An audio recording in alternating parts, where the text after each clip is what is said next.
ದ್ವಿತೀಯ P U C ವಿದ್ಯಾರ್ಥಿಗಳೇ, ಕಳೆದ ತರಗತಿಯಲ್ಲಿ ಇದುವರೆಗೂ ಕೂಡ ನೀವು ಇದುವರೆಗೂ 4 ಅಧ್ಯಾಯಗಳನ್ನು ನಿಮ್ಮ ದ್ವಿತೀಯ ಪಿ ಯು ಸಿಯ 4 ಅಧ್ಯಾಯಗಳ ಬಗ್ಗೆ ಈಗಾಗಲೇ ತಿಳಿದುಕೊಂಡಿದ್ದೀರಾ.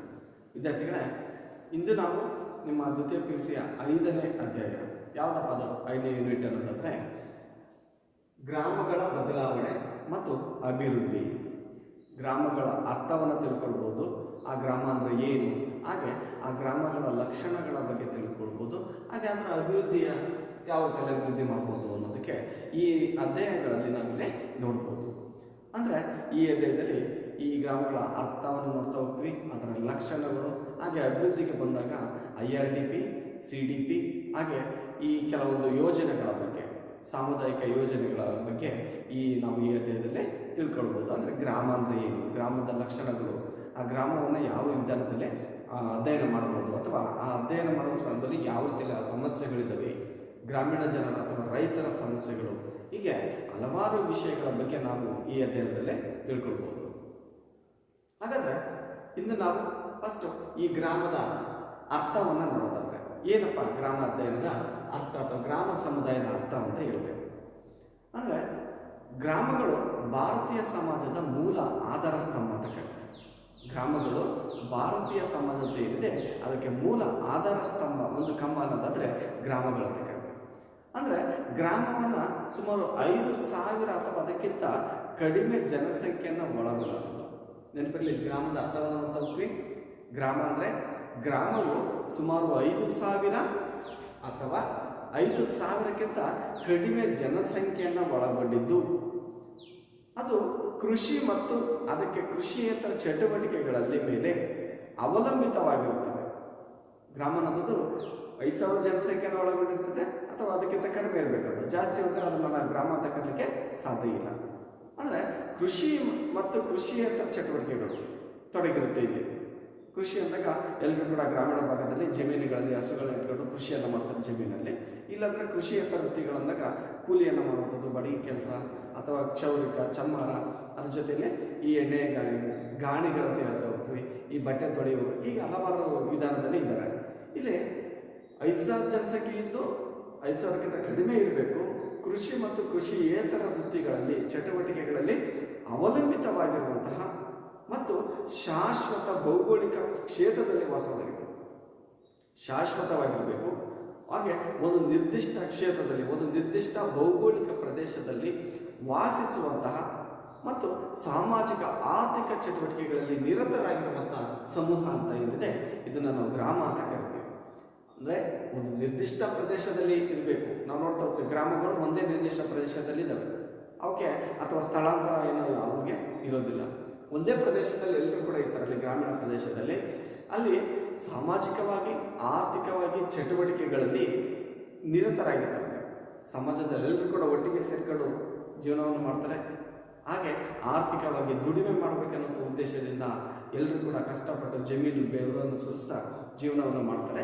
ಇಂತಹ ಸಮೂಹವನ್ನು ಗ್ರಾಮ ಸಮುದಾಯ ಅಂತ ನಾವಿಲ್ಲಿ ಕರಿತೀವಿ, ಅಥವಾ ಗ್ರಾಮ ಅಂತಲೂ ಕೂಡ ಕರಿತೀವಿ. ಅರ್ಥ ಇದೆಲ್ಲ.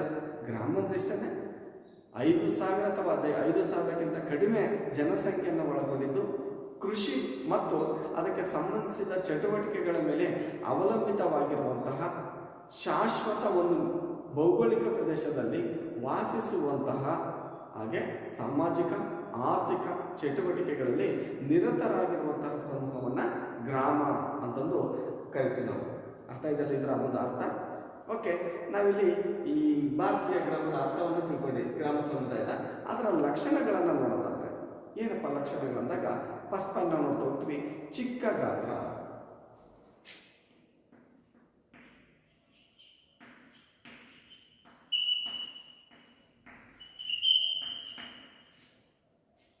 ಓಕೆ, ಈ ಭಾರತೀಯ ಗ್ರಾಮಗಳನ್ನು ನೋಡಿದರೆ ಈ ಚಿಕ್ಕ ಗಾತ್ರ ಅನ್ನುವಂಥದ್ದು ಈ ಲಕ್ಷಣ, ಗ್ರಾಮದ ಲಕ್ಷಣ. ನಿಮಗೆ ಆತ್ಮಹತ್ಯೆ ಕೂಡ ಬರ್ತವೆ ವಿದ್ಯಾರ್ಥಿಗಳ.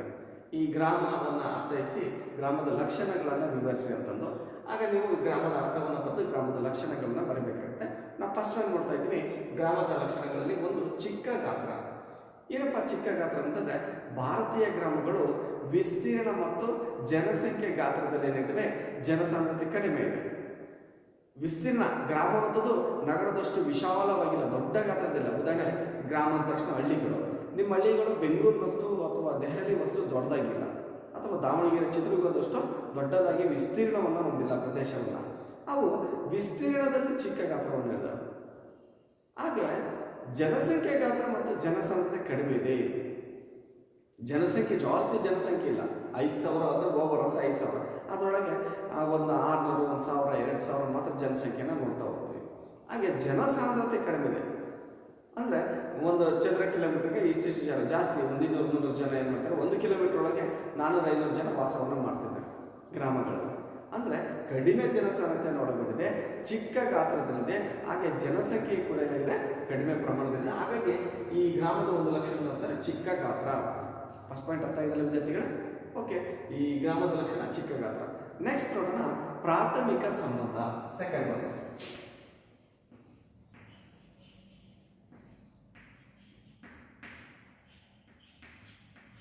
ಪ್ರಾಥಮಿಕ ಸಂಬಂಧ ಏನಪ್ಪ ಪ್ರಾಥಮಿಕ ಸಂಬಂಧ ಅನ್ನೋದಾದ್ರೆ, ಇಲ್ಲಿ ಭಾರತೀಯ ಗ್ರಾಮಗಳಲ್ಲಿ ಮುಖಾಮುಖಿ ಸಂಬಂಧವನ್ನು ನೋಡ್ತಾ ಹೋಗ್ತೀವಿ. ಬೆಳಿಗ್ಗೆ ಎದ್ದ ತಕ್ಷಣ ಪಕ್ಕದ ಮನೆಯವರು, ನಮ್ಮೂರವ್ರು ಎಲ್ಲರೂ ಕೂಡ ನಾವು ಅವ್ರನ್ನ ನೋಡ್ತಾ ಹೋಗ್ತೀವಿ, ಅವರು ನಮ್ಮನ್ನು ನೋಡ್ತಾ ಹೋಗ್ತಾರೆ, ಮಾತಾಡಿಸ್ತಾ ಹೋಗ್ತೀವಿ. ಅಂದರೆ ಮುಖಾಮುಖಿ, ಫೇಸ್ ಟು ಫೇಸ್ ನಾವೇನು ಮಾಡ್ತೀವಿ, ಸಂಪರ್ಕಗಳನ್ನು ಇಟ್ಕೊಳ್ತೀವಿ. ನಿನ್ನೆ ಇವತ್ತೇನಾದ್ರೂ ಒಬ್ಬ ವ್ಯಕ್ತಿ ಕಾಣಲಿಲ್ಲ ಅಂದಾಗ ನಾವು ಕೇಳ್ತೀವಿ, ನಿನ್ನೆ ಎಲ್ಲಿ ಹೋದೋ ಕಾಣಲಿಲ್ಲ ಅಂತ ಕೇಳ್ತೀವಿ. ಆದರೆ ನಗರ ಪ್ರದೇಶಕ್ಕೆ ನಾವು ನೋಡೋದಾದ್ರೆ, ನಗರದಲ್ಲಿ ಬೆಳಿಗ್ಗೆ ಒಂದು ವಾರ ಆದರೂ ಕೂಡ ಅವನು ಕಾಣೋದಿಲ್ಲ, ನಾವು ಕೇಳೋದಿಲ್ಲ ಅವನು. ಯಾಕಂದರೆ ಅವನು ಈ ದಿಕ್ಕಿನಲ್ಲಿದ್ದವನ್ನ ಇನ್ನೂ ನಾವು ಆ ದಿಕ್ಕಿನಲ್ಲಿದ್ದೀವಿ, ಅವ್ರನ್ನ ನೋಡಲಿಕ್ಕೆ ಸಾಧ್ಯ ಇಲ್ಲ, ಮಾತಾಡ್ಸೋಕ್ಕೆ ಸಾಧ್ಯ ಇಲ್ಲ, ಕಷ್ಟ ಸುಖದಲ್ಲಿ ಭಾಗಿಯಾಗಲಿಕ್ಕೆ ತುಂಬಾ ಕಷ್ಟ. ಹಾಗಾಗಿ ಗ್ರಾಮದ ಲಕ್ಷಣ ನೋಡ್ತಾ ಹೋಗ್ತೀವಿ ಅಂದರೆ ಪ್ರಾಥಮಿಕ ಸಂಬಂಧ. ಊಟ ಆಯ್ತಾ, ಟೀ ಆಯ್ತಾ, ಹೊರಗೆ ಬಂದ ತಕ್ಷಣ ನಾವೆಲ್ಲರನ್ನೂ ಮಾತಾಡಿಸ್ತಾ ಹೋಗ್ತೀವಿ. ನಮ್ಮೂರಲ್ಲಿ ಹಿಂಗೆ ಒಂದು ಟ್ರಿಪ್ ಹೋಗಿ ಬಂದ್ವಿ ಅಂದರೆ ನಮ್ಮನ್ನೆಲ್ಲರೂ ಕೂಡ ನಾವು ಮಾತಾಡ್ಸ್ಕೊಂಡು ಬರ್ತೀವಿ. ಯಾರಾದರೂ ಹಬ್ಬ ಇದೆ ಅಥವಾ ಏನಾದರೂ ಮರಣ ಬಂದಿದ್ದಾರೆ ಅಂದರೆ ನಾವು ಅವ್ರ ಮನೆ ಹತ್ರ ಹೋಗಿ ನೋಡ್ಕೊಂಡು ಮಾತಾಡ್ಸ್ಕೊಂಡು ಬರ್ತೀವಿ. ಆದರೆ ನಗರದಲ್ಲಿ ಆಗಲ್ಲ, ನೋಡ್ಲಿಕ್ಕೆ ಹೋಗೋಕ್ಕೆ ಸಜ್ಜಾಗುತ್ತೆ, ಇಲ್ಲಾಂದ್ರೆ ಗೊತ್ತಾಗೋದೇ ಇಲ್ಲ. ಹಾಗಾಗಿ ಗ್ರಾಮದ ಲಕ್ಷಣ ಪ್ರಾಥಮಿಕ ಸಂಬಂಧಗಳನ್ನು ಒಳಗೊಂಡಿದೆ. ಅರ್ಥ ಆಯ್ತು ವಿದ್ಯಾರ್ಥಿಗಳ? Second one. Okay, third one ನೋಡಿದರೆ ಸಾಮಾಜಿಕ ಸಾಮೈಕ್ಯತೆ.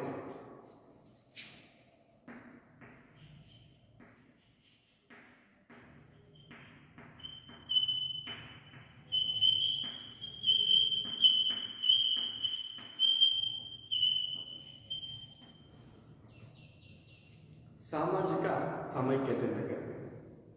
ಏನಪ್ಪ ಸಾಮಾಜಿಕ ಸಾಮೀಪ್ಯತೆ ಅಂದಾಗ, ಗ್ರಾಮೀಣ ಭಾಗದಲ್ಲಿ ಇರೋರೆಲ್ಲರೂ ಕೂಡ ಆ ಸಮಾಜದಲ್ಲಿ ನಾವು ನೋಡಿದ್ರೆ ಐಕ್ಯತೆಯನ್ನು ನೋಡ್ತಾ ಹೋಗ್ತೀವಿ. ಎಲ್ಲರಲ್ಲೂ ಕೂಡ ಒಂದೇ ರೀತಿಯನ್ನು ನೋಡ್ತಾ ಹೋಗ್ತೀವಿ. ಯಾವ ರೀತಿಯಲ್ಲಿ ಒಂದೇ ರೀತಿ ನೋಡ್ಬೋದು ಗ್ರಾಮೀಣ ಜನರಲ್ಲಿ? ಆ ಇಡೀ ಗ್ರಾಮದ ಜನರ ಭಾಷೆ ಒಂದೇ ಆಗಿರುತ್ತೆ. ಹಾಗೆ ನಂಬಿಕೆಗಳು, ಅವರಲ್ಲಿರುವಂಥ ಎಲ್ಲ ನಂಬಿಕೆಗಳು, ದೇವರು, ಕರ್ಮ, ಪಾಪ, ಪುಣ್ಯ ಅನ್ನುವಂಥ ನಂಬಿಕೆಗಳು ಅವರಲ್ಲಿ ಇದ್ದಾವೆ. ಹಾಗೆ ನೈತಿಕ ನಿಯಮಗಳನ್ನು ನೋಡ್ತಾ ಹೋಗ್ತೀವಿ. ಏನಪ್ಪ ನೈತಿಕ ನಿಯಮಗಳಂದಾಗ, ಹಿಂದಿನಿಂದ ನಡ್ಕೊಂಡು ಏನು ಮಾಡಿದೆ ನಮಗೆ ಹಬ್ಬಗಳು, ರೂಢಿ ಸಂಪ್ರದಾಯಗಳು, ಪದ್ಧತಿಗಳನ್ನು, ಹಾಗೆ ಆ ನಿಯಮಗಳನ್ನು ಪಾಲಿಸ್ಕೊಂಡು ಹೋಗುವಂಥದ್ದು ಈ ಗ್ರಾಮದ ಒಂದು ಅಂಶ ಅಂತ ಕರೀತೀವಿ. ಹಾಗೆ ಇಂತಹ ಮಾದರಿಗಳಲ್ಲಿ ಏಕರೂಪತೆಯನ್ನು ಹೊಂದಿದೆ ಗ್ರಾಮ ಅನ್ನೋದು. ನಂಬಿಕೆ, ಭಾಷೆ, ಹಾಗೆ ನೈತಿಕ ನಿಯಮಗಳಲ್ಲಿ ಏಕರೂಪತೆಯನ್ನು ಗ್ರಾಮಗಳು ಒಳಗೊಂಡಿದ್ದಾವೆ. ಹಾಗೆ ಗ್ರಾಮಸ್ಥರಲ್ಲಿ ಪರಸ್ಪರ ಹೊಂದಾಣಿಕೆ ಇರೋದನ್ನು ನಾವು ನೋಡ್ಬೋದು. ಇಡೀ ಗ್ರಾಮೀಣ ಜನರಲ್ಲಿ ಏನು ಮಾಡ್ತೀವಿ, ಪರಸ್ಪರ ಹೊಂದಾಣಿಕೆ ಇದೆ. ಕೊಡೋದು ತೆಗೊಳ್ಳೋದು, ನಮ್ಮ ಹತ್ರ ಏನೆಲ್ಲ ಇದ್ದಾರೆ ಪಕ್ಕದ ಮನೆಗೆ ಕೊಡ್ತೀವಿ, ಅವ್ರಿಲ್ಲ ಅಂದರೆ ಊರಿನಲ್ಲಿ ಯಾರಿಗಾದ್ರೂ ನಾವೇನಾದರೂ ಕೊಡ್ತೀವಿ, ಅಥವಾ ಅವರಿಂದ ನಾವೇನಾದರೂ ಪಡ್ಕೊಳ್ತೀವಿ. ಹೊಂದಾಣಿಕೆ ಅನ್ನೋದು ನೀಡ್ತಾ ಹೋಗುತ್ತೆ. ಜಗಳ ಮಾಡಿದ್ರೆ ಅವ್ರು ಏನು ಮಾಡ್ತಾರೆ, ಜನ ಬಿಡಿಸ್ತಾರೆ, ಅವರನ್ನು ಬೈದು ಬುದ್ಧಿಯಲ್ಲಿ ಅವ್ರನ್ನ ರಾಜಿ ಮಾಡ್ಕೊಂಡು ಕಳಿಸ್ತಾರೆ. ಹಾಗೆ ಇಲ್ಲಿ ಪರಸ್ಪರ ವ್ಯಕ್ತಿಗಳಲ್ಲಿ ಸಹಭಾಗಿತ್ವವನ್ನು ನೋಡ್ತಾ ಹೋಗ್ತೀವಿ. ಎಲ್ಲರೂ ಕೂಡ ಕಷ್ಟ ಸುಖಗಳಲ್ಲಿ ಏನು ಮಾಡ್ತಾರೆ, ಭಾಗವಹಿಸ್ತಾರೆ. ಹಬ್ಬಗಳಲ್ಲಿ ಅಥವಾ ಮದುವೆ ಸಮಾರಂಭಗಳಲ್ಲಿ ಅಥವಾ ಮರಣದ ಕಷ್ಟದ ಸಂದರ್ಭದಲ್ಲಿ ಕೂಡ ಏನು ಮಾಡ್ತೇವೆ, ಎಷ್ಟೇ ಜಗಳಾಡಿದ್ರು ಕೂಡ ಅವರು ಒಟ್ಟುಗೂಡಿ ಸಹಭಾಗಿತ್ವವನ್ನು ಕಾಣ್ತಾ ಹೋಗ್ತೀವಿ. ಮತ್ತು ಅವರಲ್ಲಿ ಸಾಮಾನ್ಯ ಆಸಕ್ತಿ ಅನ್ನೋದು ಕಂಡುಬರ್ತದೆ. ನಾವೇನಾದರೂ ಮಾಡಬೇಕಲ್ಲ ಅವ್ರಿಗೆ ಒಳ್ಳೆಯದನ್ನು ಅನ್ನುವಂಥದ್ದು ಆಸಕ್ತಿ ಅನ್ನೋದು ಮೂಡಿರುತ್ತೆ. ಹಾಗಾಗಿ ಗ್ರಾಮದ ಲಕ್ಷಣಗಳನ್ನು ಅನ್ನೋದರ ಪ್ರಶ್ನೆ ನಾವು ತಡೆವನ್ನು ಸಾಮಾಜಿಕ ಸಾಮೀಪ್ಯತೆ. ಇವರಲ್ಲಿ ಗ್ರಾಮೀಣ ಜನರಲ್ಲಿ ಸಮಾಜದಲ್ಲಿ ಐಕ್ಯತೆಯನ್ನು ನೋಡ್ತಾ ಹೋಗ್ತೀವಿ. ಅರ್ಥ ಇದೆಲ್ಲ ವಿದ್ಯಾರ್ಥಿಗಳಿದು? ಓಕೆ, ನೆಕ್ಸ್ಟ್ ನೋಡೋಣ. ಈ ಗ್ರಾಮದ ಮತ್ತೊಂದು ಲಕ್ಷಣವನ್ನು ನೋಡ್ತಾ ಹೋಗ್ತೀವಿ, ಅನೌಪಚಾರಿಕ ಸಾಮಾಜಿಕ ನಿಯಂತ್ರಣ.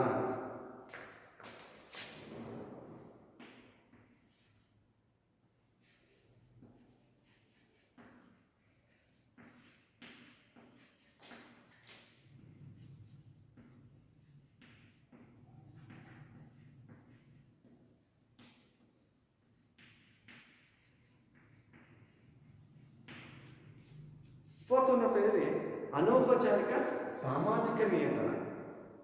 ಅಂದರೆ ಇಲ್ಲಿ ಔಪಚಾರಿಕವಾಗಿ ಅಲ್ಲ, ಅನೌಪಚಾರಿಕವಾಗಿ ಸಾಮಾಜಿಕ ನಿಯಂತ್ರಣ. ಸಮಾಜವನ್ನು ಯಾವ ರೀತಿಯಲ್ಲಿ ನಿಯಂತ್ರಿಸಬಹುದು ಅಂತಂದರೆ ವ್ಯಕ್ತಿಗಳ ವರ್ತನೆಯನ್ನು ಕುಟುಂಬ ಮತ್ತು ಪರಂಪರೆ, ಸಂಪ್ರದಾಯ, ಧರ್ಮಗಳು ಮುಂತಾದವುಗಳಿಂದ ನಿಯಂತ್ರಿಸುತ್ತೆ.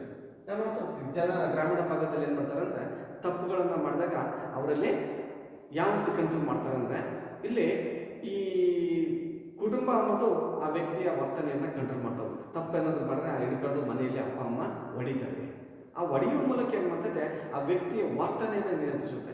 ಮಕ್ಕಳು ತಪ್ಪು ಮಾಡಿದ್ರೆ ಅಲ್ಲಿ ಯಾರು ಪೊಲೀಸ್ನವ್ರು ಬರೋದಿಲ್ಲ, ತಂದೆ ತಾಯಿಗಳು ಹೊಡಿತಾರೆ. ಹಾಗೆ ಅಕ್ಕಪಕ್ಕದವರು ಕೂಡ ಬೈತಾರೆ, ಹೊಡಿತಾರೆ.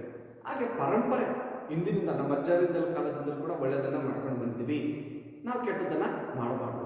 ಹಾಗೆ ಸಂಪ್ರದಾಯಗಳು, ನಾನು ಹೇಳಿದಂಗೆ ಪರಂಪರೆ ಸಂಪ್ರದಾಯ ಅಂದಾಗ ಅಜ್ಜ ಅಜ್ಜಿಯಿಂದ ಕಾಲದಿಂದಲೂ ಕೂಡ ನಾವೆಲ್ಲ ಒಳ್ಳೆಯವರು, ನಾವು ದೇವರನ್ನು ಪೂಜಿಸಬೇಕು, ಹಬ್ಬಗಳನ್ನು ಮಾಡಬೇಕು, ಇಲ್ಲಾಂದರೆ ದೇವರು ನಮಗೆ ಶಿಕ್ಷೆಯನ್ನು ಕೊಡ್ತಾನೆ. ಸಂಪ್ರದಾಯಗಳು. ಹಾಗೆ ಧರ್ಮ, ದೇವರಿದ್ದಾನೆ, ಧರ್ಮ ಇದೆ, ದೇವರಿದ್ದಾನೆ. ನಾವು ಹಿಂದೂ ಧರ್ಮದಲ್ಲಿ ಸ್ಟ್ರಾಂಗ್ ಆದಂಥ ದೇವರು ಅನ್ನೋದಾದರೆ ಶಿವ, ಆಂಜನೇಯ, ಗಣೇಶ ಇವೆಲ್ಲ ನೋಡ್ತಾವೆ. ಇವು ನಾವೇನಾದರೂ ಇವ್ರಿಗೆ ಪೂಜೆ ಮಾಡಲಿಲ್ಲ, ನಾವೇನಾದ್ರೂ ಅರ್ಕೆ ನೀಡಲಿಲ್ಲ ಅಂದಾಗ ಆ ದೇವರುಗಳು ನಮಗೆ ಕಷ್ಟಗಳನ್ನು ಕೊಡ್ತವೆ ಅಂತ ನಾವು ಹೇಳ್ತೇವೆ. ಅಂದರೆ ಇಲ್ಲಿ ತಪ್ಪುಗಳನ್ನು ಮಾಡಿದ್ರೆ, ಏನಾದರೂ ಕಳ್ತನ, ದರೋಡೆ, ಅತ್ಯಾಚಾರವನ್ನು ಮಾಡಿದರೆ ನಮ್ಮ ದೇವರು ಒಪ್ಪೋದಿಲ್ಲ. ಹಾಗಾಗಿ ನಮ್ಮ ತಂದೆ ತಾಯಿಗಳು ಬೈತಾರೆ ಅನ್ನುವಂಥ ಭಯ ಆ ಮಕ್ಕಳಲ್ಲಿ, ಆ ಜನರಲ್ಲಿ ಇರುತ್ತೆ. ಇದರಿಂದ ಏನಾಗುತ್ತೆ, ಸಾಮಾಜಿಕ ನಿಯಂತ್ರಣ ಅಂದಾಗ ಅನೌಪಚಾರಿಕವಾಗಿ ಸಾಮಾಜಿಕ ನಿಯಂತ್ರಣ. ಇಲ್ಲಿ ತಪ್ಪನ್ನು ಮಾಡಿದ್ರೆ ಪೊಲೀಸರು ಯಾರು ಕೂಡ ಬರೋದಿಲ್ಲ. ಕುಟುಂಬದವರು ಏನು ಮಾಡ್ತಾರೆ, ಪರಂಪರೆ ಪದ್ಧತಿಗಳಿಂದ ಅವರನ್ನು ರಕ್ಷಣೆ ಮಾಡುತ್ತೆ. ಇಷ್ಟು ಸಾಮಾಜಿಕ ನಿಯಂತ್ರಣ ಅಂತ ಕರಿತೀವಿ. ಅರ್ಥ ಇದೆಲ್ಲ ವಿದ್ಯಾರ್ಥಿಗಳ? ಓಕೆ, ನೆಕ್ಸ್ಟ್ ನೋಡೋಣ. ಈ ಲಕ್ಷಣ, ಮತ್ತೊಂದು ಲಕ್ಷಣ ನೋಡ್ತಾ ಹೋಗ್ತೀವಿ, ಕೃಷಿ ಮತ್ತು ಕೃಷಿ ಸಂಬಂಧಿತ ವೃತ್ತಿಗಳು.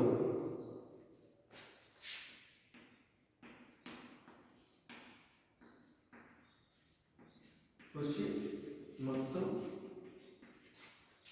ಕೃಷಿ ಸಂಬಂಧಿತ ವೃತ್ತಿಗಳು.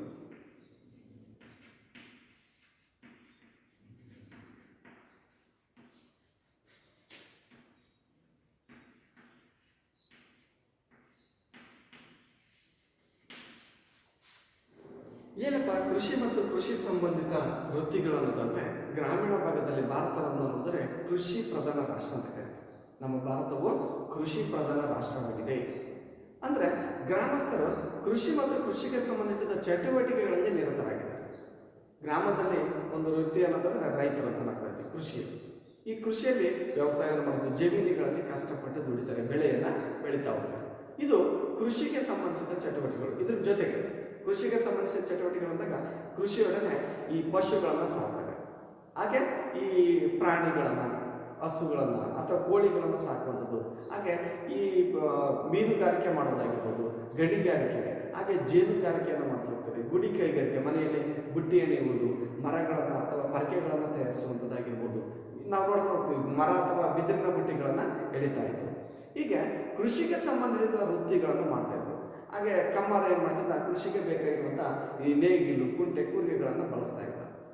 ಮುಂತಾದವುಗಳನ್ನು ಗ್ರಾಮೀಣ ಭಾಗದಲ್ಲಿ ನೋಡ್ಬೋದು. ಅಂದರೆ ಕೃಷಿ ಮತ್ತು ಕೃಷಿಗೆ ಸಂಬಂಧಿಸಿದ ವೃತ್ತಿಗಳನ್ನು ನೋಡ್ತಾ ಹೋಗ್ತೀವಿ. ಅದನ್ನು ಬಿಟ್ಟು ಇಲ್ಲಿ ಯಾರು ಕೂಡ ಹೈಟೆಕ್ ಜೀವನವನ್ನು ಗ್ರಾಮೀಣದಲ್ಲೇ ಮಾಡ್ತಾ ಇಲ್ಲ. ಕೃಷಿ ಕೆಲಸವನ್ನು ಮಾಡ್ತಾರೆ, ಅದು ಬಿಟ್ಟರೆ ಕೃಷಿಗೆ ಬೇಕಾಗಿರುವಂಥ ಕೆಲಸಗಳನ್ನು, ಎಲ್ಲರ ಮನೆಯಲ್ಲೂ ಹಸುಗಳನ್ನು ನೋಡ್ತಾ ಹೋಗ್ತೀವಿ, ಎತ್ತುಗಳನ್ನು ನೋಡ್ತಾ ಹೋಗ್ತೀವಿ. ಅದಕ್ಕೆ ಬೇಕಾಗಿರುವಂಥ ಈ ಸಸಿಗಳನ್ನು ಮಾಡುವಂಥದ್ದು, ಆ ಕೃಷಿಗೆ ಬೇಕಾಗಿರುವಂಥ ಮಚ್ಚು, ಕೊಡಲಿಗಳನ್ನು, ಕುಡುಗೋಲುಗಳನ್ನು ಮಾಡ್ತಾ ಹೋಗ್ತೇವೆ. ಹಾಗೆ ಈ ಕೃಷಿಯಲ್ಲಿ ಏನಾದರೂ ವಸ್ತುಗಳನ್ನು ತುಂಬಿ ಹಾಕಲಿಕ್ಕೆ ಬುಟ್ಟಿಗಳನ್ನು, ಬಿದಿರಿನ ಬುಟ್ಟಿಗಳನ್ನು ಅವರು ಮಾಡ್ತಾ ಹೋಗ್ತಾರೆ. ಪರಕೆಗಳನ್ನು ಅಥವಾ ಈ ಸಣ್ಣ ಸಣ್ಣ ಕಡ್ಡಿಗಳನ್ನು ಜೋಡಿಸ್ಕೊಂಡು ಪರಕೆಗಳನ್ನು ತಯಾರಿಸ್ತಾ ಹೋಗ್ತಾರೆ. ಇಂತಹ ವೃತ್ತಿಗಳನ್ನು ಗ್ರಾಮೀಣ ಭಾಗಗಳಲ್ಲೇ ನೋಡ್ಬೋದು. ಅರ್ಥ ಇದೆಯಲ್ಲ ವಿದ್ಯಾರ್ಥಿಗಳಿಷ್ಟು? ಓಕೆ, ನೆಕ್ಸ್ಟ್ ನೋಡೋಣ. ಗ್ರಾಮದ ಮತ್ತೊಂದು ಲಕ್ಷಣ, ನೆರೆಹೊರೆ ಮತ್ತು ಸರಳ ಜೀವನ.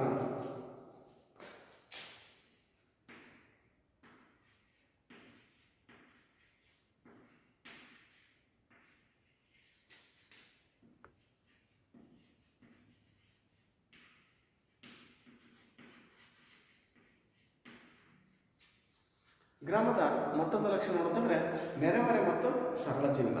ಈ ಗ್ರಾಮೀಣ ಜನ ಏನು ಮಾಡ್ತಾರೆ, ಸಾಮಾಜಿಕ ಜೀವನದಲ್ಲಿ ನೆರೆಹೊರೆಯ ಸಂಬಂಧವನ್ನು ಪ್ರಮುಖ ಪಾತ್ರ ವಹಿಸುತ್ತೆ. ಗ್ರಾಮೀಣ ಭಾಗದಲ್ಲಿ ಏನಾದರೂ ಜೀವನ ಮಾಡ್ತಿದ್ದಾರೆ ಅಂದರೆ ಅಲ್ಲಿ ನೆರೆಹೊರೆಯವರ ಪಾತ್ರ ಹೆಚ್ಚು ಪ್ರಾಧಾನ್ಯತೆಯನ್ನು ಒಳಗೊಂಡಿರುತ್ತೆ. ಇಲ್ಲಿ ಗ್ರಾಮಗಳಲ್ಲಿ ಸರಳ ಜೀವನವನ್ನು ನೋಡ್ತಾ ಹೋಗ್ತೀವಿ. ನೆರೆಹೊರೆ ಅಂದಾಗ ಅಕ್ಕಪಕ್ಕದವರು ಏನಾದ್ರು ಕಷ್ಟ ಆಯಿತು, ಯಾರಾದರೂ ಸತ್ತಿದ್ದಾರೆ, ಏನಾದ್ರು ಫಂಕ್ಷನ್ ಇದೆ ಅಂದ್ರೆ ಆ ನೆರೆಹೊರೆಯವರೆಲ್ಲರೂ ಕೂಡ ಒಟ್ಟುಗೂಡಿ ನಮ್ಮ ಮನೆಯ ಕಾರ್ಯಕ್ರಮ ಅಂತಂದು ಬಂದು ನಡೆಸ್ಕೊಡ್ತಾರೆ. ಹಾಗೆ ನಮ್ಮನೆಯಲ್ಲಿ ಯಾರಾದರೂ ಒಬ್ಬರು ತೀರ್ಕೊಂಡಿದ್ದಾರೆ, ಎಕ್ಸ್ಪೈರ್ಡ್ ಆಗಿದ್ದಾರೆ ಅಂದರೆ ಅವ್ರ ಮನೆಯವರೆಲ್ಲರೂ ಕೂಡ ಬಂದು ನಮಗೆ ಸಹಾಯವನ್ನು ಮಾಡ್ತಾರೆ. ಇದು ಗ್ರಾಮದ ಒಂದು ನೆರೆಹೊರೆ ಅಂತ. ಹಾಗೆ ಸರಳ ಜೀವನ, ಈ ಸರಳವಾದ ಜೀವನವನ್ನು ಗ್ರಾಮೀಣ ಪ್ರದೇಶದಲ್ಲಿ ನೋಡ್ಬೋದು. ನಗರ ಪ್ರದೇಶದಲ್ಲಿ ನಾವು ನೋಡ್ಬೋದು ಈಗಿನ ದಿನಗಳಲ್ಲಿ ಎಲ್ಲ ಹೈಟೆಕ್ ಜೀವನವನ್ನು ಮಾಡ್ತಿದ್ದಾರೆ, ಈ ಕಾರು ಬಸ್ಗಳಲ್ಲಿ. ಹಾಗೆ ಬೆಳಗ್ಗೆ ತಕ್ಷಣ ಟಿಫನ್ ಅಂತೆ, ಹಾಗೆ ಲಂಚ್ ಅಂತ ಹೇಳ್ತಾ ಹೋಗ್ತೀವಿ, ಸ್ನ್ಯಾಕ್ಸ್ಗಳು, ಬೆಡ್ ಕಾಫಿ ಅಂತಂದರೆ ಈ ಥರ ಆಡಂಬರದ ಜೀವನವನ್ನು ಮಾಡ್ತಾ ಹೋಗ್ತಾರೆ. ಅಲ್ಲಿ ನಗರಗಳಲ್ಲಿ ಉಡುಗೆ ತೊಡುಗೆ ನೋಡ್ಬೋದು, ಎಲ್ಲ ಜೀನ್ಸ್ ಪ್ಯಾಂಟು, ಟಿ ಶರ್ಟ್ಗಳು ಇವೆಲ್ಲಗಳನ್ನು ಬಳಸ್ತಾರೆ. ಆದರೆ ಗ್ರಾಮೀಣ ಪ್ರದೇಶದಲ್ಲಿ ನೋಡೋದಾದರೆ ಇಲ್ಲಿ ಯಾವುದೇ ರೀತಿಯಾದಂಥ ಸ್ನ್ಯಾಕ್ಸ್ಗಳಿಲ್ಲ, ಲಂಚ್ ಇಲ್ಲ, ಟಿಫನ್ಗಳಿಲ್ಲ. ಬೆಳಗ್ಗೆ ತಕ್ಷಣ ಈ ಮುದ್ದೆಯನ್ನು ತಿನ್ಕೊಂಬಿಟ್ಟು ಇಲ್ಲ ರೊಟ್ಟಿಯನ್ನು ತಿನ್ಕೊಂಡ್ಬಿಟ್ಟು ಸಂಜೆ 4:30-5:30 ತನಕ 6 ಗಂಟೆ ತನಕ ಜಮೀನಲ್ಲಿ ಕೆಲಸ ಮಾಡ್ತಾರೆ. ಸಂಜೆ ಮನೆಗೆ ಬಂದು ಏನು ಮಾಡ್ತಾರೆ, ಊಟ ಮಾಡ್ಕೊಂಡು ಮಲಗ್ತಾರೆ. ಆದರೆ ಈ ಕೆಲಸ ಮಾಡ್ಲಿಕ್ಕೆ ಹೋಗ್ಲಿಕ್ಕೆ ಒಳ್ಳೊಳ್ಳೆ ಡ್ರೆಸ್ಗಳನ್ನು, ಈ ಜೀನ್ಸ್ ಪ್ಯಾಂಟ್ ಟಿ ಶರ್ಟ್ಗಳನ್ನು ಬಳಸೋದಿಲ್ಲ. ಅಂದರೆ ಸರಳವಾದಂಥ ಜೀವನವನ್ನು ಈ ಗ್ರಾಮೀಣ ಪ್ರದೇಶದಲ್ಲಿ ನೋಡ್ತಾ ಹೋಗ್ತೀವಿ. ಇಲ್ಲಿ ಪರಸ್ಪರ ಅಂತರ ಅವಲಂಬನೆಯನ್ನು ಕಾಣ್ಬೋದು. ಗ್ರಾಮಗಳಲ್ಲಿ ಪರಸ್ಪರ ಒಬ್ರಿಗೊಬ್ಬರು ನೆರೆಹೊರೆಯವರ ಜೊತೆಗೆ ಪರಸ್ಪರ ಸರಳವಾದ ಜೀವನದ ಜೊತೆಗೆ ಅಂತರ ಅವಲಂಬನೆಯನ್ನು, ಅಂದರೆ ನಾವು ಇನ್ನೊಬ್ಬರ ಮೇಲೆ ಡಿಪೆಂಡೆನ್ಸ್ ಆಗಿರ್ತೀವಿ. ಮಕ್ಕಳು ತಂದೆ ತಾಯಿಗಳ ಮೇಲೆ, ತಂದೆ ತಾಯಿಗಳು ನೆರೆಹೊರೆಯವರ ಮೇಲೆ, ಅವರು ಆ ಊರಿನ ಗ್ರಾಮದ ಮೇಲೆ ಅವಲಂಬಿತರಾಗಿರೋದನ್ನು ನಾವಿಲ್ಲಿ ಕಾಣ್ತೀವಿ. ಆದರೆ ನಗರದಲ್ಲಿ ಇನ್ನೊಬ್ಬರ ಮೇಲೆ ಯಾರು ಡಿಪೆಂಡ್ ಆಗಿಲ್ಲ, ಸ್ವಾರ್ಥಿಗಳಾಗಿ ಜೀವನವನ್ನು ಅಲ್ಲೇ ಮಾಡ್ತಾರೆ. ಅರ್ಥ ಇದೆ ವಿದ್ಯಾರ್ಥಿಗಳ? ಓಕೆ, ಈ ಗ್ರಾಮದ ಮತ್ತೊಂದು ಲಕ್ಷಣ ನೋಡಿದರೆ ಗ್ರಾಮ ಸ್ವಾಯತ್ತತೆ.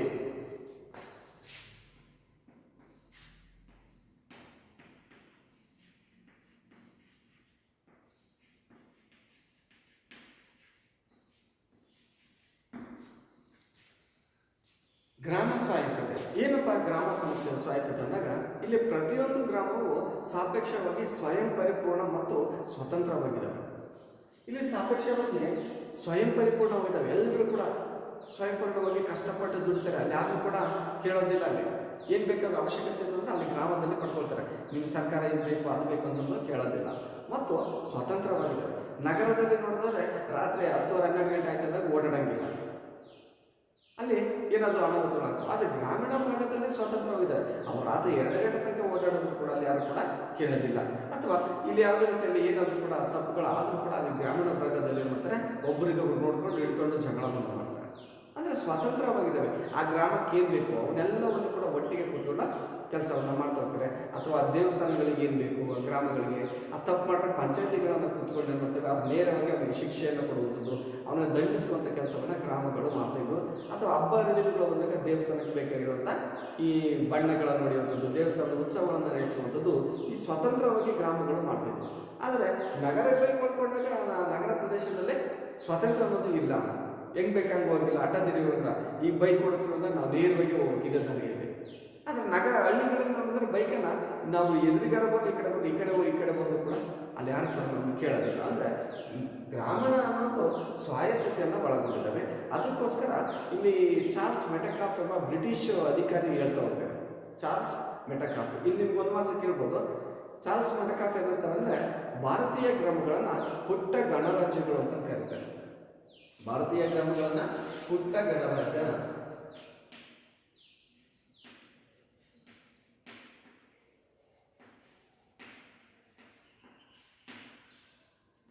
ಚಾರ್ಲ್ಸ್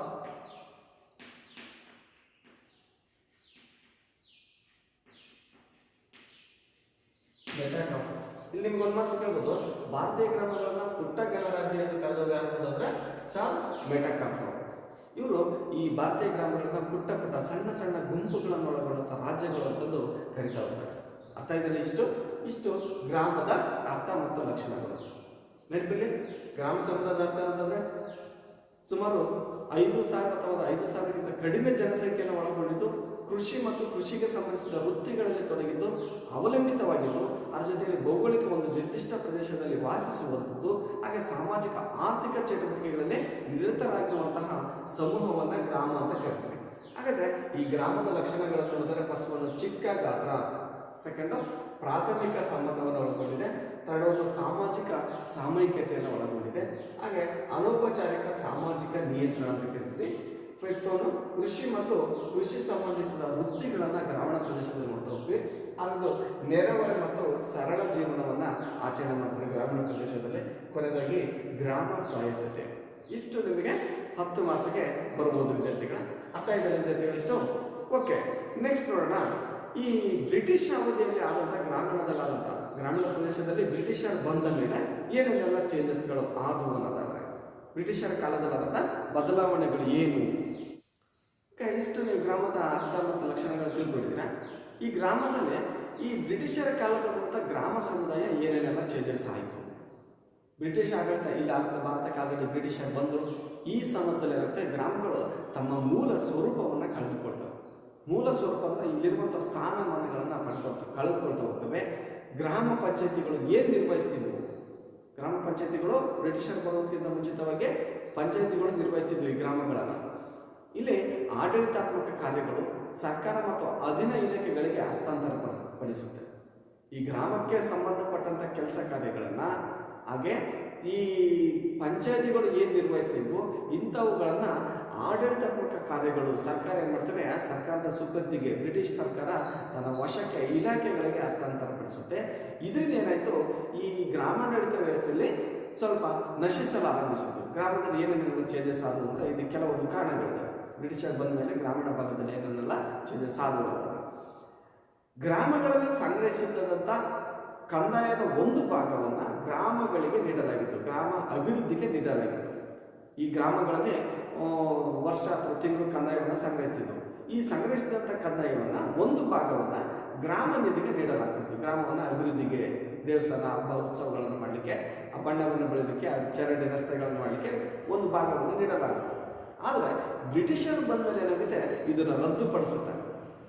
ಗ್ರಾಮದ ಒಂದು ಭಾಗವನ್ನು ನೀಡಂಗಿಲ್ಲ, ಡೈರೆಕ್ಟಾಗಿ ನಮಗೆ ಕೊಡಬೇಕಂತದ್ದು ನಿರ್ಧರಿಸ್ತಾ ಹೋಗ್ತಾರೆ. ಇದರಿಂದ ಗ್ರಾಮ ಪಂಚಾಯತಿಗಳು ಮಾಡ್ತಿದ್ದ ಅಭಿವೃದ್ಧಿ ಕ್ರಮಗಳು ಅಂತ ಇರ್ತವೆ, ಗ್ರಾಮ ಅಭಿವೃದ್ಧಿ ಮಾಡುವಂಥ ಕಾರ್ಯಕ್ರಮಗಳು ಸ್ಥಗಿತಗೊಂಡವು.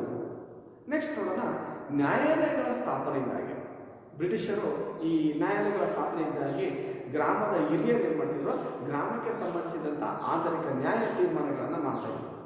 ಈ ನ್ಯಾಯ ತೀರ್ಮಾನ ಅನ್ನೋದು ಅಧಿಕಾರದಿಂದ ವಂಚಿತರಾಗ್ತಾರೆ. ಯಾಕೆಂತಂದರೆ ಈ ಅಧಿಕಾರವನ್ನು ಹಿರಿಯರು ಏನು ಮಾಡ್ತಾರೆ, ಕಳ್ಕೊಳ್ತಾ ಹೋಗ್ತಾರೆ. ಉದ್ದೇಶ ಏನಂದರೆ ಇಲ್ಲಿ ಗ್ರಾಮೀಣ ಮಟ್ಟದಲ್ಲಿ ನಡೀತಾ ಇತ್ತು, ಪಂಚಾಯತಿಗಳು ತಪ್ಪು ಮಾಡೋ ಶಿಕ್ಷೆಯನ್ನು ₹1 ಖರ್ಚಿದ್ದಂಗೆ ಮಾಡ್ತಿದ್ರು. ಬ್ರಿಟಿಷರು ಈ ನ್ಯಾಯಾಲಯಗಳನ್ನು ಜಾರಿಗೊಳಿಸಿದ್ದೇನಾಯಿತು, ಇಲ್ಲಿ ವ್ಯಾಜ್ಯಗಳಿಗೆ ಒಳಗಾದಂಥ ಜನ ನೇರವಾಗಿ ಈ ಪೊಲೀಸು ನ್ಯಾಯಾಲಯಗಳಿಗೆ ಹೋಗಿ ಫೀಸ್ಗಳನ್ನು ಕಟ್ಟಿಕೊಂಡು ಆ ನ್ಯಾಯಾಲಯಗಳಲ್ಲಿ ತೀರ್ಮಾನವನ್ನು ಮಾಡಿಕೊಳ್ಳುವಂಥ ಅವಕಾಶ ಬರುತ್ತೆ. ಇದರಿಂದ ಪಂಚಾಯತಿಗಳು ಮತ್ತು ಹಿರಿಯರಿಗೆ ಯಾವುದೇ ಬೆಲೆ ಇಲ್ಲದಂತೆ ಆಯಿತು. ನೆಕ್ಸ್ಟು, ಈ ಗ್ರಾಮ ನಗರ ವಲಸೆ ಏನಿರುತ್ತೆ ಸ್ವಲ್ಪ ಪ್ರಮಾಣದಲ್ಲಿ ಗ್ರಾಮ ಪಂಚಾಯತಿ ವಿನಾಶಕ್ಕೆ ಕಾರಣ ಆಗುತ್ತೆ. ಗ್ರಾಮ ಪಂಚಾಯತಿ ನಶಿಸಲಿಕ್ಕೆ ಈ ಗ್ರಾಮ ಮತ್ತು ನಗರ ವಲಸೆ, ಗ್ರಾಮೀಣ ಭಾಗದಿಂದ ಜನ ನಗರಗಳಿಗೆ ವಲಸೆ ಹೋಗ್ತಾರೆ. ಉದ್ಯೋಗಗಳು, ಕೆಲಸವನ್ನು ಹುಡುಕೊಂಡು ಆ ನಗರದಲ್ಲಿ ಆಡಂಬರ ಜೀವನವನ್ನು ನೋಡಲಿಕ್ಕೆ ಏನು ಮಾಡ್ತಾರೆ, ಮಾಡಲಿಕ್ಕೆ ಸ್ವಲ್ಪ ಈ ಪ್ರಮಾಣದಲ್ಲಿ ಗ್ರಾಮ ಪಂಚಾಯತಿಯನ್ನು, ಗ್ರಾಮವನ್ನು ಬಿಟ್ಟು ನಗರಗಳಿಗೆ ವಲಸೆ ಹೋಗ್ತಾರೆ. ಇದು ಏನಾಯಿತು, ವಿನಾಶಕ್ಕೆ ಕಾರಣ ಆಯಿತು. ಇಲ್ಲಿ ಗ್ರಾಮಗಳಲ್ಲಿ ಅವಕಾಶಗಳ ಕೊರತೆ ಹೆಚ್ಚಾಗ್ತಾ ಹೋಗುತ್ತೆ, ನಗರಗಳಲ್ಲಿ ಪ್ರತಿಭಾವಂತರಿಗೆ ಹೆಚ್ಚು ಅವಕಾಶಗಳು ಸಿಗ್ತಾ ಹೋಗುತ್ತೆ. ಅದಕ್ಕೋಸ್ಕರ ನಗರದಲ್ಲಿ ಒಳ್ಳೆ ಕೆಲಸ ಸಿಗುತ್ತೆ, ಪ್ರತಿಭೆ, ಅವನ ಟ್ಯಾಲೆಂಟ್ ತಕ್ಕನಾಗಿ ಕೆಲಸ ಸಿಗುತ್ತೆ ಅಂದಾಗ ಗ್ರಾಮೀಣ ಜನ ಏನು ಮಾಡ್ತಾರೆ, ಈ ನಗರಗಳಿಗೆ ವಲಸೆ ಹೋಗ್ತಾರೆ. ಇದರಿಂದ ಗ್ರಾಮಗಳು ತನ್ನ ಮಹತ್ವವನ್ನು, ಪ್ರಾಬಲ್ಯವನ್ನು ಕ್ಷೀಣಿಸ್ತಾ ಹೋಗುತ್ತೆ, ಕಳ್ಕೊಳ್ಳುತ್ತೆ. ನೆಕ್ಸ್ಟು, ಬ್ರಿಟಿಷರ್ಲಾದಂಥ ಮತ್ತೊಂದು ಅಂಶವನ್ನು ನೋಡಿದರೆ, ಈ ಬ್ರಿಟಿಷರು ನೂತನ ಕಂದಾಯ ಸಂಗ್ರಹಣೆಗಳನ್ನು ಮತ್ತು ಜಮೀನ್ದಾರಿ ಪದ್ಧತಿಯನ್ನು ಪರಿಚಯಿಸ್ತಾರೆ. ಬ್ರಿಟಿಷರು ನೂತನ ಕಂದಾಯ ಸಂಗ್ರಹಣೆ, ಹೊಸ ಕಂದಾಯ ಸಂಗ್ರಹಣೆ ಮಾಡೋದು ಮತ್ತು ಜಮೀನ್ದಾರಿ ಪದ್ಧತಿಯನ್ನು ಜಾರಿಗೊಳಿಸಿದ್ದೇನಾಯಿತು, ಇಲ್ಲಿನ ಗ್ರಾಮಗಳಲ್ಲಿ ಅಸಮಾನತೆ ಹಾಗೆ ಗ್ರಾಮೀಣ ಸಮುದಾಯದ ವರ್ತನೆಗಳ ನಡುವಿನ ಸಂಬಂಧವನ್ನು ಹದಗೆಡುವಂತೆ ಮಾಡುತ್ತೆ. ಈ ಮೇಲೆ ಕಂದಾಯಗಳನ್ನು ಕಟ್ಟಿ ಅಥವಾ ಜಮೀನ್ದಾರಿ ಪದ್ಧತಿಯನ್ನು ಜಾರಿಗೊಳಿಸಿದ್ದೇನಾಯಿತು, ಈ ತೆರಿಗೆಗಳನ್ನು ಜಾರಿಗೊಳಿಸಿದ್ದು ಈ ಗ್ರಾಮಗಳಲ್ಲಿ ಅಸಮಾನತೆ ಅನ್ನೋದು ಉಂಟಾಗ್ತಾ ಹೋಗುತ್ತೆ. ಓಕೆ, ಮತ್ತೆ ಬ್ರಿಟಿಷರ್ ಕಾಲದಲ್ಲಿ ಇನ್ನೇನೆಲ್ಲ ಚೇಂಜಸ್ ಆಯಿತು ಅನ್ನೋದಾದರೆ, ಇಲ್ಲಿ ಭಾರತೀಯ ಕೃಷಿಯನ್ನು ರಾಷ್ಟ್ರೀಯ ಮತ್ತು ಜಾಗತಿಕ ಮಾರುಕಟ್ಟೆಗಳ ಸಂಪರ್ಕಕ್ಕೆ ತಂದರು ಬ್ರಿಟಿಷರು. ಈ ಬ್ರಿಟಿಷರು ಏನು ಮಾಡ್ತಾರೆ, ಭಾರತೀಯ ಕೃಷಿಯನ್ನು ರಾಷ್ಟ್ರ ಮಟ್ಟಕ್ಕೆ ಮತ್ತು ಜಾಗತಿಕ ಮಾರುಕಟ್ಟೆಗಳ ಸಂಪರ್ಕಕ್ಕೆ ತರ್ತಾರೆ. ಇದರಿಂದ ಏನಾಯಿತು, ಅರ್ಥವ್ಯವಸ್ಥೆಯ ಒಂದು ಕೇಂದ್ರ ಬಿಂದುವಾಯಿತು ಇಲ್ಲಿ. ಯಾಕಂದರೆ ಬರೀ ವ್ಯಾಪಾರ, ಸರ್ಕಾರಕ್ಕೆ ಬೇಕಾಗಿರುವಂಥ ಈ ಮಾರುಕಟ್ಟೆಗೆ ಬೇಕಾಗಿರುವಂಥ ಬೆಳೆಯನ್ನು ಮಾತ್ರ ಬೆಳೆಯೋದಕ್ಕೆ ಸಾಧ್ಯ ಆಗ್ತಿದೆ. ಇಲ್ಲಿ ಕುಟುಂಬಕ್ಕೆ ಬೇಕಾಗಿರುವಂಥ ಗ್ರಾಮಗಳಿಗೆ ಬೇಕಾಗಿರುವಂಥ ಬೆಳೆಯನ್ನು ಮಾತ್ರ ಬೆಳೀತಾ ಇದ್ರು. ಇಲ್ಲಿ ಬ್ರಿಟಿಷರು ಈ ಕೃಷಿಯನ್ನು ರಾಷ್ಟ್ರಕ್ಕೆ ಮತ್ತು ಜಾಗತಿಕ ಮಾರುಕಟ್ಟೆಗೆ ತಂದದ್ದೇನಾಯಿತು, ಮಾರುಕಟ್ಟೆಗೆ ಬೇಕಾಗಿರುವಂಥ ವಸ್ತುಗಳನ್ನು ಬೆಳೀಲಿಕ್ಕೆ ಪ್ರಾರಂಭಿಸ್ತಾರೆ. ಮುಂಚೆ ಎಲ್ಲ ಈ ಗ್ರಾಮೀಣ ಭಾಗದಲ್ಲಿ ಒಂದೊಂದು 20, 30, 40 ಚೀಲಗಳನ್ನು ರಾಗಿಗಳನ್ನು ಬೆಳೀತಿದ್ರು. ಮನೆಗೆ ಬೇಕಾಗಿರುವಂಥ ಅವರೇ ತೊಗರಿಗಳನ್ನು, ಎಳ್ಳುಗಳನ್ನು, ಹಾಗೆ ಈ ಮೆಣಸಿನಕಾಯಿಗಳನ್ನು, ಈ ಜವಳಿಕಾಯಿಗಳು, ತರಕಾರಿಗಳನ್ನೆಲ್ಲವನ್ನು ಕೂಡ ಜಮೀನಲ್ಲೇ ಬೆಳ್ಕೊಂಡು ಅವರು ಜೀವನವನ್ನು ಮಾಡ್ತಾಯಿದ್ರು.